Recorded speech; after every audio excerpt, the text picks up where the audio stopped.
Mais la chose qu'il faut garder plus que toute autre chose, c'est votre intimité avec Dieu. Nous parlons sur l'autel, comprendre l'autel de l'intimité avec Dieu. Lorsque nous étudions les Écritures, nous prenons par exemple le Pentateuque. Dans tous ces 5 livres, vous voyez l'intention de Dieu de vivre toujours au milieu de son peuple. Le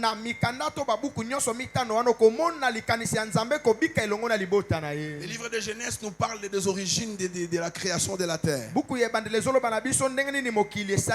Exode nous parle de la délivrance des enfants d'Israël par l'Éternel.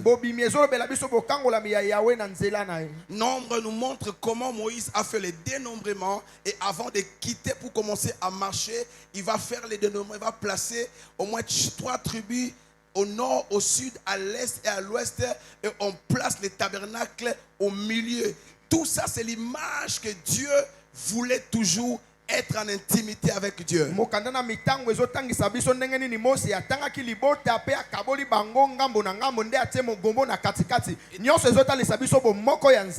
dans le livre de Lévitique, livre où tout tourne autour des offrandes, nous voyons toujours là, Dieu demandait au peuple d'apporter diverses offrandes dans le seul objectif de garder une bonne relation, donc l'intimité avec lui. Dans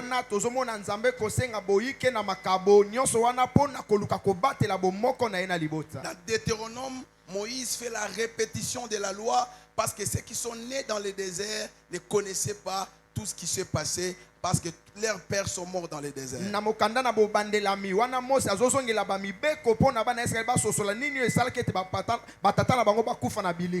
je vous ai cité comme ça, de Genèse à Deutéronome, nous voyons toujours l'intention de Dieu d'être en contact ou en intimité avec son peuple.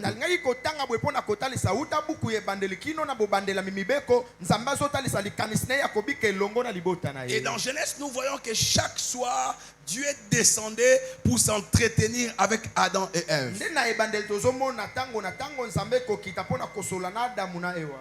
Et dans Exode, il va dire à Moïse de construire le tabernacle qui est Dieu au milieu de son peuple.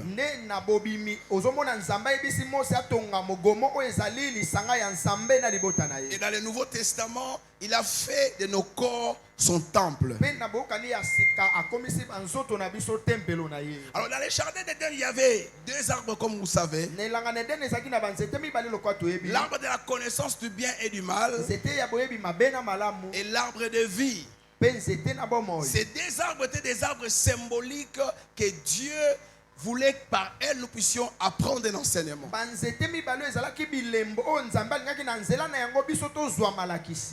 L'arbre de la connaissance du bien et du mal, c'est un arbre symbolique qui signifie l'indépendance.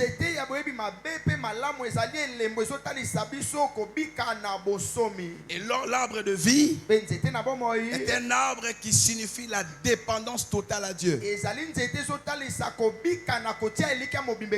lorsque Adam et Ève ont pris la décision de toucher et de manger les fruits de l'arbre de la connaissance du bien et du mal, ils ont pris la décision de commencer à vivre indépendamment de Dieu. Et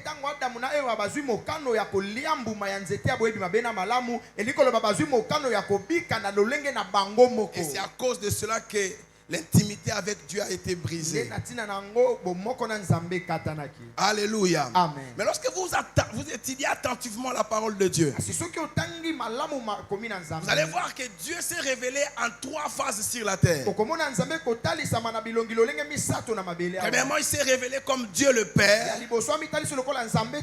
Comment je le sais? Nous lisons ensemble avec vous dans Genèse, Exode chapitre 42, verset 22. Nous voyons dans ce texte, Dieu appelait Israël son fils premier-né. Et la Bible nous enseigne aussi que Dieu se révèle comme le père des orphelins. Donc par Israël, il s'est révélé comme Dieu le Père. Par Jésus-Christ, il s'est révélé comme Dieu le Fils. Dans le but de nous montrer que quoique étant sur la terre, nous avons un Père dans le ciel. Par Jésus-Christ, nous voyons comment est-ce que nous qui sommes sur la terre, nous pouvons bâtir une relation intime avec un Dieu qui est au ciel. Et troisièmement, Dieu s'est révélé comme le Saint-Esprit. Jésus a dit, il vous est avantagé que moi je m'en aille. Car si je ne parte pas, le Saint-Esprit ne viendra pas. Et nous comprenons clairement dans la Bible que Dieu s'est révélé comme le Père, le Fils et le Saint-Esprit. Même dans la buisson, nous voyons cette image. Les buissons qui étaient ancrés sur la terre, qui ne se consumaient pas, c'est l'image du Père. Le feu qui embrasse les buissons, c'est l'image du Saint-Esprit. Et la voix qui parle à Moïse, c'est l'image de Jésus qui est la parole. La même chose nous le voyons lorsque Jésus était en train d'être baptisé. Le Fils était la physique. Le Saint-Esprit est descendu sous forme d'une colombe. Et la voix du Père a confirmé que celui-ci était mon fils. Donc nous voyons la Trinité dans la Bible dans plusieurs exemples. Alors une vérité que j'aimerais que nous puissions comprendre ce soir, un peu de temps nous aurons fini. C'est que le Saint-Esprit est alpha. Le Saint-Esprit est Emmanuel. Et le Saint-Esprit est Oméga. Comment je le sais? On parle de l'Esprit dans le premier livre de la Bible, dans le premier chapitre. La terre était informe et vide. Il y avait les ténèbres qui couvraient la surface de la Bible. Et l'Esprit de Dieu se mouvait au-dessus des eaux. Nous comprenons que là, le Saint-Esprit est alpha parce qu'on parle de lui au commencement. Dans Matthieu chapitre 28, verset 20, Jésus dit à ses disciples, il n'a pas dit je serai avec vous. Il dit je suis avec vous tous les jours jusqu'à la fin du monde. Est-ce que Jésus est physiquement sur la terre? C'est le Saint-Esprit qui opère. Le Saint-Esprit est le pouvoir exécutif de Dieu sur la terre. Au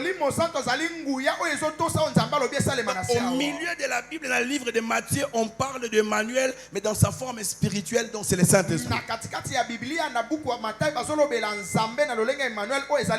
Dans les derniers livres de la Bible, l'Apocalypse, dans les derniers chapitres, chapitre 22, le verset 17, on dit, et l'Esprit et l'épouse disent viens. Donc, nous comprenons que le Saint-Esprit c'est l'alpha. Le Saint-Esprit c'est Emmanuel. Et le Saint-Esprit c'est Oméga. Cela étant dit, nous sommes dans la dispensation du Saint-Esprit. Lorsqu'un modérateur modère, il dit, maintenant nous allons prier. Nous allons demander au Saint-Esprit de descendre. C'est une erreur doctrinale. Parce que depuis que le Saint-Esprit est descendu dans l'acte 2, il n'est plus jamais revenu. Nous sommes dans la dispensation du Saint-Esprit. Donc tu ne peux pas bâtir une relation avec Dieu si tu ne connais pas le Saint-Esprit. Parce que c'est le Saint-Esprit qui exécute l'agenda divin sur la terre. Donc tu ne peux pas développer une relation intime avec le Saint-Esprit si tu n'as pas une relation intime avec le Saint-Esprit. Alléluia. Amen. Mais voyez-vous, le Saint-Esprit est spirituel. On ne peut pas, cher ancien, bâtir la relation avec quelque chose ou quelqu'un d'imaginaire. Donc, pour bâtir la relation avec le Saint-Esprit, il faut établir si le Saint-Esprit est réellement une personne. Je voudrais dire à quelqu'un ce soir, le Saint-Esprit n'est pas le vent. Le Saint-Esprit n'est pas le feu. Le Saint-Esprit n'est pas l'huile. Le Saint-Esprit n'est pas un vent. Le Saint-Esprit n'est pas une puissance. Mais le Saint-Esprit est une personne. Mais là encore, il y a un problème. La science définit 3 critères de la personnalité. Est-ce que le Saint-Esprit remplit ces 3 critères pour que nous puissions confirmer qu'il est une personne? Le premier critère de la personnalité, c'est la volonté.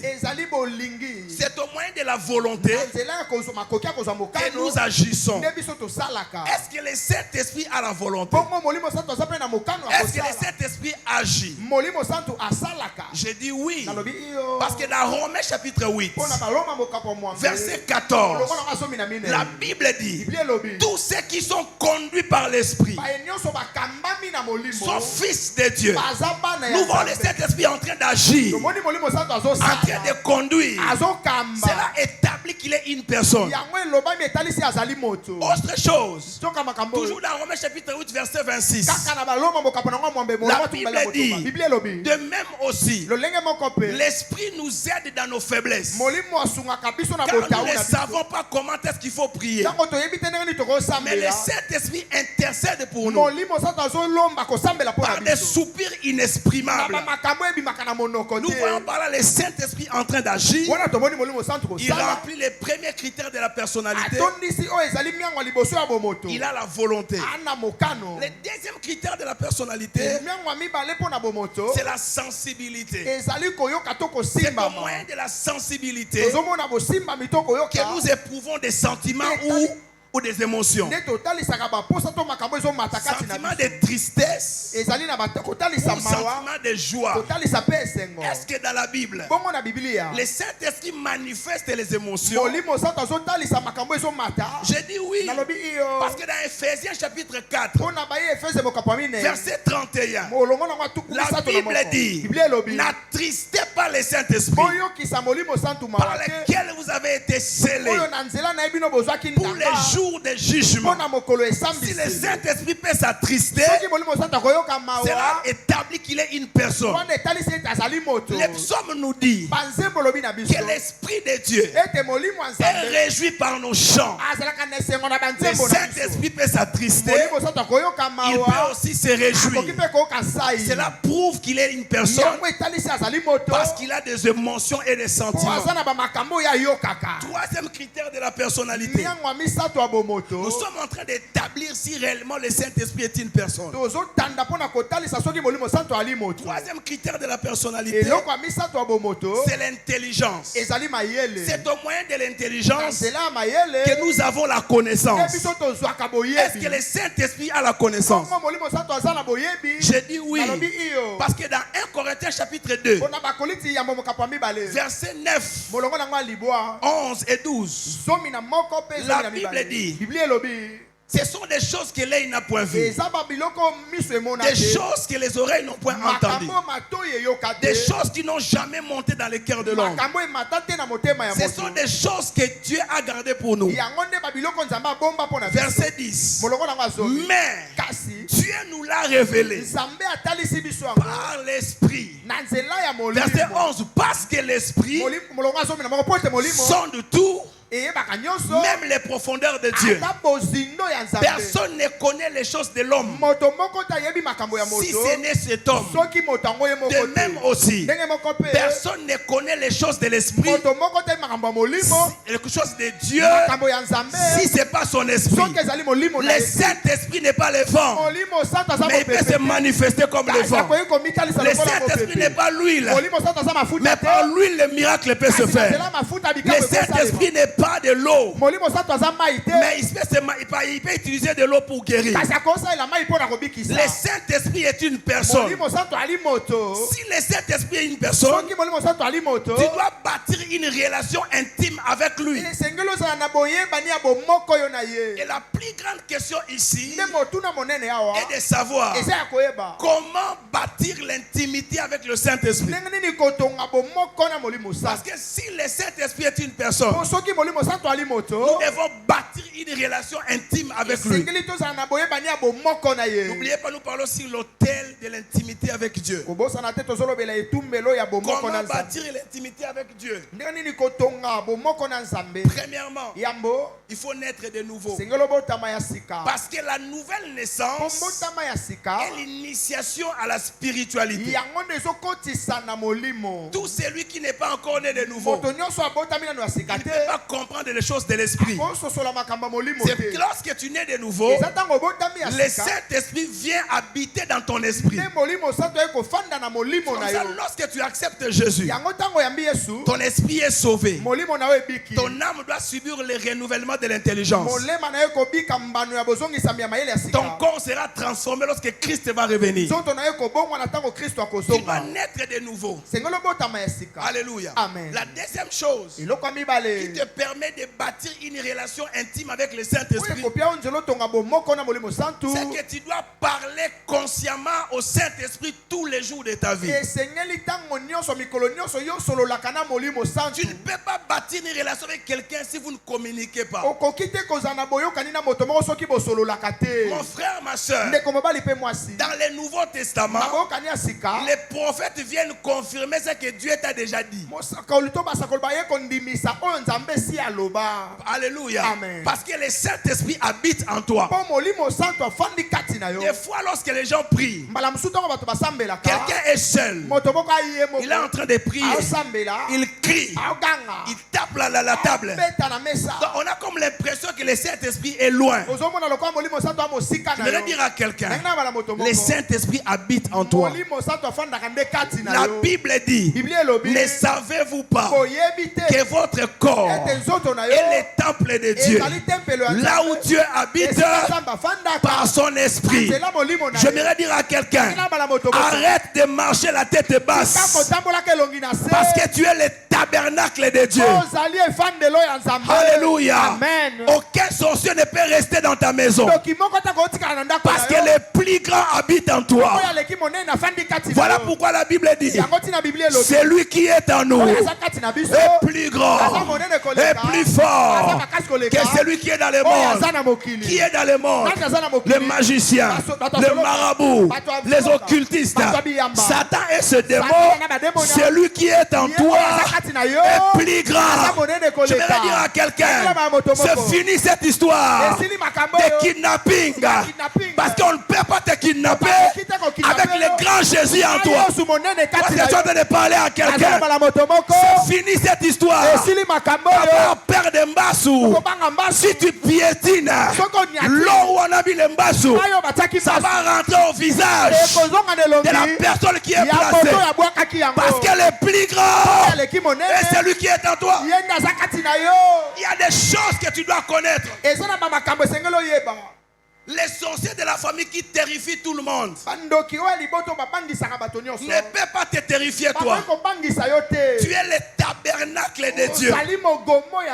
Donc quand tu marches sur la terre, marche avec assurance. Parce que la terre c'est le jardin de votre parcelle. Je disais que la terre c'est le jardin de votre parcelle. Voilà pourquoi David dit, qui est l'homme pour que tu te souviennes de lui? Tu as fait de lui des pères inférieurs à Dieu, de paix inférieure à Dieu et tu l'as rempli de gloire. Frère, sœur, le Saint-Esprit vit en toi. Ton corps est son temple. Mais tu dois le savoir. Alléluia. Amen. Je suis étonné quand les chrétiens disent non, ça tient selon moi, je vais vous bimate. Et l'autre, on a des animes. Alléluia. Le Saint-Esprit vit en toi. Je voudrais choquer quelqu'un. Ce soir, même si tu as le sida, le sida va partir sans prière. Pourquoi? Parce que l'Esprit de Dieu ne peut pas rester là où il y a le sida. Donc s'il y a le virus de sida dans ton corps, en vertu du Saint-Esprit qui est en toi, le virus de sida doit mourir sans que tu pries. Parce que ton corps est le temple là où le Saint-Esprit habite. Est-ce que je suis en train de parler à quelqu'un ce soir? Troisième chose. Deuxièmement, tu dois parler consciemment au Saint-Esprit tous les jours. Troisième chose, pour bâtir l'intimité avec le Saint-Esprit, tu dois obéir immédiatement. Lorsque l'Esprit te parle, obéis directement. Beaucoup de gens n'arrivent pas à bâtir les relations avec le Saint-Esprit à cause de la désobéissance. Quatrième point. Quatrième chose, pour bâtir une relation avec le Saint-Esprit, il faut mener une vie de louange et d'adoration. La louange et l'adoration n'a rien à voir avec le fait d'avoir une belle voix. Cela a tout à voir avec la considération, les cœurs que vous répandez devant le trône de Dieu. Menez une vie de louange et d'adoration. Cela va vous permettre de développer l'intimité avec le Saint-Esprit. Cinquième chose qui te permet de bâtir l'intimité avec le Saint-Esprit, tu dois apprendre à prier en langue maternelle. Prier plus en langue qu'en intelligence. Alléluia. Amen.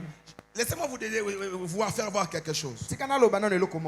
Est-ce qu'un enfant qui a grandi en Mbujimaï a besoin de se concentrer pour parler le Chiluba? Mais pourquoi beaucoup de gens pensent que pour parler en langue, il faut la côte en Mosino? Alléluia. Amen. Un sage a dit, les choses profondes s'annoncent bien en langue maternelle. Frères, sœurs, la prière en langue, c'est la clé du déclenchement du surnaturel. La prière en langue, c'est votre... Le parler en langue, c'est votre langue maternelle spirituelle. Tu n'as pas besoin de te concentrer pour parler en langue. Dans la Bible, partout où les gens ont reçu le Saint-Esprit, ils ont parlé en langue. Frères, sœurs, si tu ne parles pas en langue, tu seras un chrétien faible. Alléluia. Amen. Mais parler en langue, c'est notre langue maternelle spirituelle. Ça te permet de développer. La Bible dit dans Jude chapitre 1 verset 20. Il dit celui qui parle la langue s'édifie, se construit, se développe de l'intérieur. Frères, sœurs, il est temps que les chrétiens se réveillent. Excusez-moi, il y a des gens qui prient avec des tapis qui font des... comme s'ils veulent faire des shit. Vous les connaissez, non? Vous les connaissez, n'est-ce pas? Ils n'ont pas honte de prier. Quand c'est 12 heures, il va mettre son tapis, il commence à faire des judo. Mais les chrétiens ont peur de parler en langue en public. C'est parce que nous sommes comme Eliote. Malheureusement, on a balabala. ekoyindela yo. Moi que liwa yango yo osambela. Alléluia. Amen. Alléluia. La prière en langue te permet de développer ton homme intérieur. Ko sambela kota sike ko pio makoki akokoli sabo motono ya kati. Pour bâtir, entretenir, restaurer l'autel de l'intimité avec Dieu, la place de parler en langue existe. Pona kotonga etumbelo ya bomoko na nzambe koloba kota sika ezana esika na yango. Alléluia. Amen. Je t'en supplie mon frère. Na bondeli onde ko mobali. Le temps est venu Tango ebelemi. où tu dois sortir Esengeli obima. de la chrétienté des extraterrestres. Na kibo Kristo ya extraterrestre. Alléluia. Amen. Mène une vie chrétienne authentique. Bika bomo ya bo Kristo yo ebengama bongo. Parle en langue partout. Loba kota sika bipa Il y a nyonso. plusieurs années, Ezana ba mibu mingi. j'ai pris un taxi bis. Nazwaki taxi bis. J'étais à l'intérieur. Akina kati. Par le Saint-Esprit, Nzela molimo santu. je priais en esprit. Na sambela na molimo. Dans mon cœur, bien sûr. Na motema na ngai. Mandakaya, Nazo sambela kana motema. Oloba kota ya sika. Il y avait une très belle fille métisse à côté. Mwasi moko ya kitoko ya pembe aki mopanzi. A fiotolinga ya bisi chauffeur temsa mutuka. A kiti a talinga bi boni makele la mutuka boy. A zika ki jourwana. Tu ne peux pas monter dans un taxi bis où il y a un accident, il y a un kati. Jamais. Alléluia. Amen. Alors comment être rempli? Comment parle le Saint-Esprit? Ndenge nini okoki kozwa molimo santu? Comment parle le Ndenge nini Saint-Esprit? okoki koloba na molimo Nous sommes en santu? train de parler sur l'autel de l'intimité avec Dieu. Tozolobela etumbelo ya bomoko na nzambe. Nous avons vu comment être rempli. Toba ndenge nini kotondisama. Comment est-ce que le Saint-Esprit parle? Siko ndenge nini molimo santu alobaka. Premièrement, le Saint-Esprit parle par sa parole. Nano molimo santu alobaka na nzela liloba na ye. Chaque fois que tu viens à l'église, Tango nyonso ye na kati ya tu église. écoutes l'enseignement, Oyoki tu mateya. écoutes la prédication. Oyoki Ce que malakisi. tu entends là, c'est la voix de l'Esprit. Oyo zoyoka yango nde mongongo ya molimo. Chaque fois que tu lis la Bible toi-même, Tango nyonso tanga Biblia yo moko. là, ce que tu lis là, Kaka ndenge otanga wana. c'est le Saint-Esprit qui te Ya parle. molimo santu nde azolobela yo. Comment je le sais? Na yebi yango ndenge nini. Jésus dit dans Jean 6, Yesu alobi na 63, Yohani motoba molongo il dit, les misato. paroles que je vous ai dites Ay malobonga na lobi na bino. sont esprit Eza et vie. molimo pe bomoi. Alléluia. Amen. C'est comme ça, tu ne peux pas apprendre à écouter la voix de Dieu si tu n'es pas ancré, tu n'es pas un accro à la parole de Dieu. Nebo yokoki te koyoka mongongo ya nzambe soki yo kangama na kotanga kama komi na nzambe. Deuxièmement, le Saint-Esprit nous parle par la conviction. Ya mibale molimo santu alobaka na biso na oyo ezomata na Il motema. place dans ton cœur un fardeau. Atie mokumba moko na motema na yo. Ce fardeau peut même t'enlever la paix ou E l'appétit. mokumba ngo ekozangisa okimia to posa kolia. Jusqu'à ce que tu fasses ce que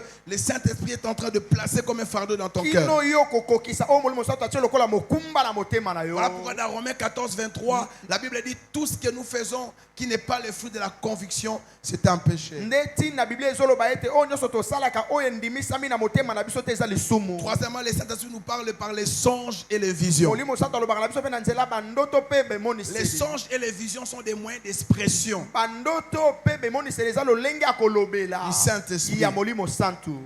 Quatrièmement, Ya minei. le Saint-Esprit nous parle par la voix audible. Molimo santu alobaka na biso penzo ozoyoka na Dans matoi. Isaïe 30, 21, la Bible dit Isaïe 30, 21, Bible tes lobi. oreilles entendront derrière toi Ete matoi ne koyoka ka la sima na voix yo. qui te dira voici le chemin, Mongongo ekoloba no tala nzela ngo yo. marchez-y. Kota na nzela Car vous ngo. iriez à gauche, Soko okena loboka mwasi. vous iriez à Soko droite. okena loboka mobali. Mais parlant de la voix audible, j'aimerais préciser quelque chose. Kasi na liloba koyoka na matoi ndenge na tia siki na eloko moko.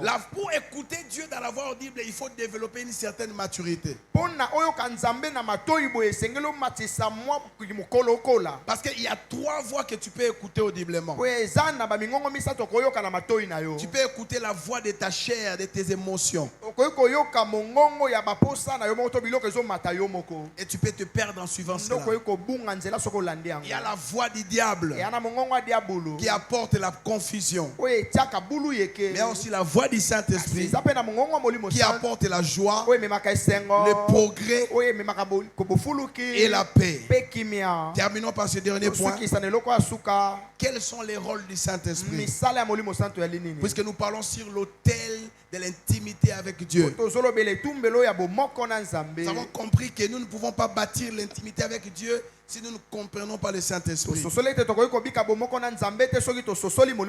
si nous ne développons pas une relation intime avec le Saint-Esprit, quels sont les rôles du Saint-Esprit? 6 choses. La première des choses, le rôle du Saint-Esprit est de nous enseigner. Il peut nous enseigner toutes choses. Il dit, quand le consolateur viendra, l'Esprit de vérité, il vous enseignera toutes choses. Mais le Saint-Esprit peut tout enseigner. Il suffit seulement que tu développes l'intimité avec lui. Deuxième chose, le Saint-Esprit nous convainc du péché. Il te montre que ce que tu as fait, c'est mal. Juste à ce que tu vas te pousser à la repentance. Troisième chose, le Saint-Esprit nous convainc du jugement. Il te convainc, il te rappelle qu'un jour nous serons jugés. Et il est fait pour te maintenir dans le droit chemin. Quatrièmement, le Saint-Esprit nous rappelle la parole de Dieu. Et quand le consolateur viendra, il vous rappellera ce que je vous ai enseigné. Alléluia. Amen. Donc des fois quand tu veux te perdre, le Saint-Esprit te rappelle la parole pour que tu sois maintenu dans le droit chemin. Cinquième chose, le Saint-Esprit nous console. Les gens peuvent venir te consoler. Ils t'amènent des cadeaux, ils t'amènent de l'argent, ils te disent Mawango. Mais après qu'ils partent, ta douleur ne va pas être enlevée. Mais quand le Saint-Esprit te console, il amortit les chocs. Je disais que quand le Saint-Esprit te console, il va amortir les chocs. Sixième point, le Saint-Esprit nous conduit dans la vérité. Je finis, que Dieu vous bénisse.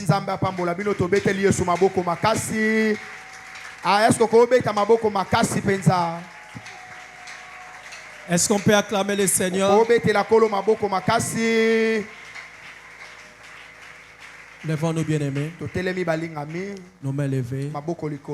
J'aimerais que quelqu'un fasse l'expérience de l'intimité avec le Saint-Esprit. Lèvons tous nos mains. Yes. On va chanter ces cantiques. Et juste après, on va prier. Yes. Memanga na likolo molimo mosantu likolo ki mobi ba